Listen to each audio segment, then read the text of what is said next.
আমি এই হচ্ছে রিশান, তাই না? ওর বয়স হচ্ছে 2.5 বছর। ওর সমস্যা কি ছিল? এর সমস্যা ছিল মুখে আঁচিলের মতন এগুলো বার হতো, গালের দুই সাইডে। হ্যাঁ, নিচ দিয়া গালের সাইড দিয়ে এগুলো বার হতো। এটার জন্য আমি এটা কতদিন যাবত ছিল? এটা প্রায় 6 থেকে 7 মাস ছিল, কিন্তু আমি এটা আগে ঠিক করতে পারি না। আমি বেশ কয়েকটা অ্যালোপ্যাথি হোমিওপ্যাথি ওষুধের দোকানে গেছি, খাওয়াইছি বেশ কয়েকটা, কিন্তু তারপরেও এটা আমি একেবারে সমাধান পাইনি। না, এটা ভালো হয় নাই। পরে আমাদের ওখানকার এক পল্লী চিকিৎসক আপনার কথা বলে, আমি আপনার কাছে আসার পরে আলহামদুলিল্লাহ আমি এক ডোজ খাওয়ানোর পরেই আলহামদুলিল্লাহ সমস্যার সমাধান মিলে গেছে। এখন কোনো চিহ্ন নাই।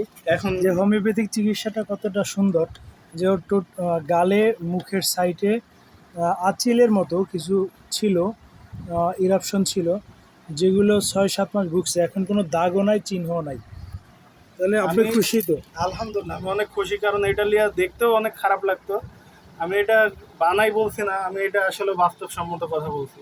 আমি 2টা এর আগে হোমিও ডাক্তারের কাছ থেকে ওষুধ নিয়েছি প্রায় 3 ডোজ। এলোপ্যাথি খাওয়াইছিলেন? না, এলোপ্যাথি খাওয়াই নাই। এলোপ্যাথি ডাক্তারের কাছে যখন জিজ্ঞেসছিলাম, সেই বলছিল যে এগুলা হোমিও ওষুধ খাওয়ালেই তাড়াতাড়ি সমাধান হবে। তারপরে সেই ডাক্তারই আপনার খবর দেয়। আলহামদুলিল্লাহ আমি 3 দিন খাওয়ানোর পরেই ফাইটা সেগুলা ভালো হওয়া শুরু করছে। আলহামদুলিল্লাহ ফাইটা বাইরে শুকিয়ে গেছে। ফাইটা বাইরে হয়, তারপরে শুকিয়ে গেছে।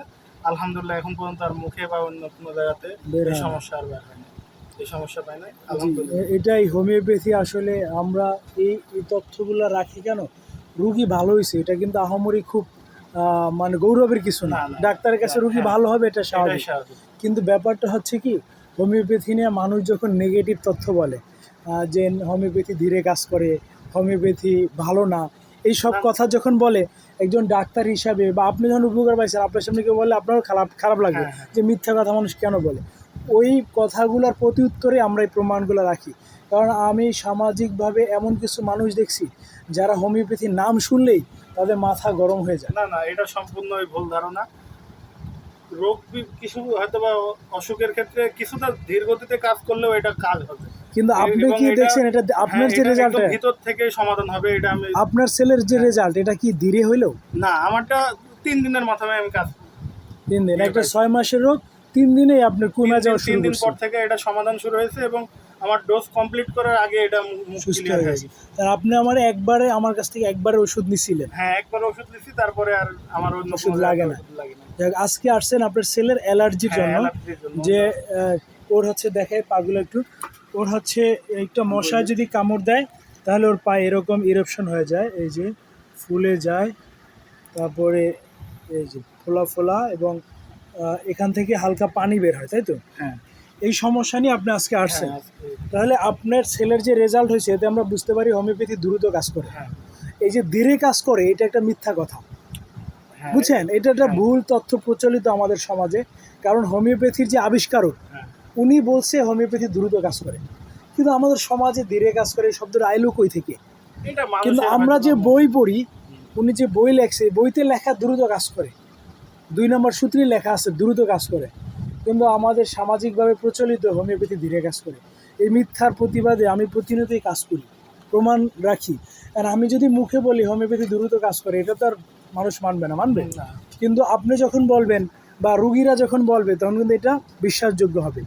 এর জন্যই এখন উনি প্রেসক্রিপশন ভুলে রাখে আসছে, আমি নতুন করে ওনাকে ওষুধ দিচ্ছি। রিশানের 2.5 বছর বয়স, 2 বছর 6 মাস। তাহলে এখন অ্যালার্জির জনিত যে প্রবলেমগুলো, এই হচ্ছে ওর বডি ফিটনেস। কারণ আমাদের হোমিওপ্যাথিতে রুগীর বডি কনস্টিটিউশন, রুগীর আচরণ, ওকে আমরা দেখতে পাচ্ছি যে খুব অস্থির। ও বাসায় এরকম থাকে চঞ্চল, এই যে অস্থির চঞ্চলতা, এটা আমাদের একটা রুব্রিক। আবার কিছু রুগী আছে মনে রাখতে পারে না, এটাও আমাদের একটা রুব্রিক। এগুলো বিবেচনা করে আমরা ওষুধ দিই।